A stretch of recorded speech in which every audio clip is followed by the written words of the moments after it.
आता सर्व थोडंसं नर्वस वाटत आहे, कारण का आता ही जाण्याची वेळ झालेली आहे. मला जसं मी म्हटलं की वर्मी कंपोस्टिंगवरती काम करतो आहे, तर मला एक कॉलेजला एक म्हणजे असं प्रपोजल द्यायचं आहे की दरवर्षी जे फायनल इयरमध्ये जो प्रोजेक्ट असतो फायनल इयरमध्ये जो प्रोजेक्ट असतो, तर कोलबा ऑर्गॅनिक्स LLP ज्याच्यामध्ये मी वर्मी कंपोस्टिंगचं काम करत आहे, तर दरवर्षी एका विद्यार्थ्याला त्या प्रोजेक्टसाठी म्हणजे आपण स्पॉन्सरशिप देणार. त्याचं अमाऊंट असेल 50,000 रुपये आणि पुढच्या 3 वर्षासाठी will just see on the trial basis. पुढच्या 3 वर्षासाठी ती कंटिन्यू राहील, म्हणजे दरवर्षी 50,000 50,000 50,000 आणि तो एक प्रोजेक्ट राहील. पण तो प्रोजेक्ट कशावरती राहील की जसं मी म्हटलं की आता येणाऱ्या काळामध्ये ऑर्गॅनिक फार्मिंग हे एक मोठं मिशन होणार आहे. तुम्हाला आता दिसणार नाही, पण आम्ही ते ऑलरेडी व्हिज्युअलाइज केलेलं आहे की याच्यामधून तुम्हाला भयंकर असा खूप फायदा होणार आहे येणाऱ्या जीवनामध्ये. म्हणजे हेल्थवाईज आपण लोकांना तर चांगलं पॉयझन फ्री तर अन्न देणारच आहोत, पण इतर तुमची अपॉर्च्युनिटी जी आहे ॲग्रिकल्चर इंजिनियरची ती पण खूप वाढणार आहे.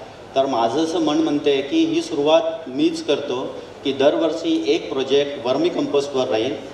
टॉपिक जो राहील तर त्याच्यामध्ये जे इनपुट जे राहील ते अर्थातच प्रॉडक्ट राहील जी आपली कंपनी बनवते, पण त्याचे पॅरामीटर्स जे आहे, जे कोणते त्याचे एक्सपर्ट्स लोक जे आहे, स्टॅटिस्टिक्सवाले आहे, त्याच्या रेप्लिकेशन्स करायच्या, किती मल्टिप्लाय करायचं, काय करायचं, तर याबद्दल डिस्कशन होईल. आणि त्याच्यामध्ये मी काही गोष्टी ऑब्झर्व केलेल्या आहे, जसं रूट डेव्हलपमेंट कसं होते, रूटची हेल्थ कशी राहते, लिव्ज कसे राहतात. ॲक्च्युली ह्या सगळ्या गोष्टी माझ्याकडे आहे, माझ्या शेतामध्ये आहे, मी ऑलरेडी त्या ऑब्झर्व करत आहे.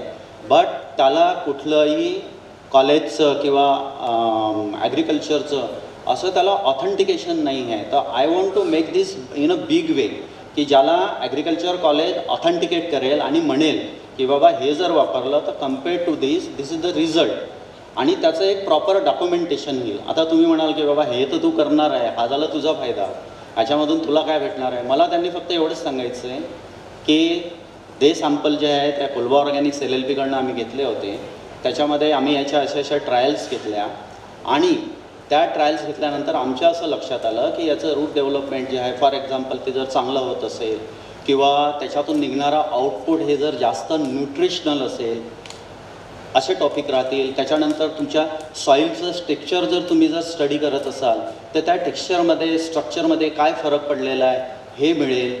त्यानंतर वॉटर होल्डिंग कॅपॅसिटी, म्हणजे प्लांट जे आहे ते बिना पाण्यानं, आता लोकांचे कसं असते की पाणी द्यायची वेळ झालेली आहे, पाणी जर नाही मिळालं तो 2 दिवसामध्ये झाड सुकायला लागते.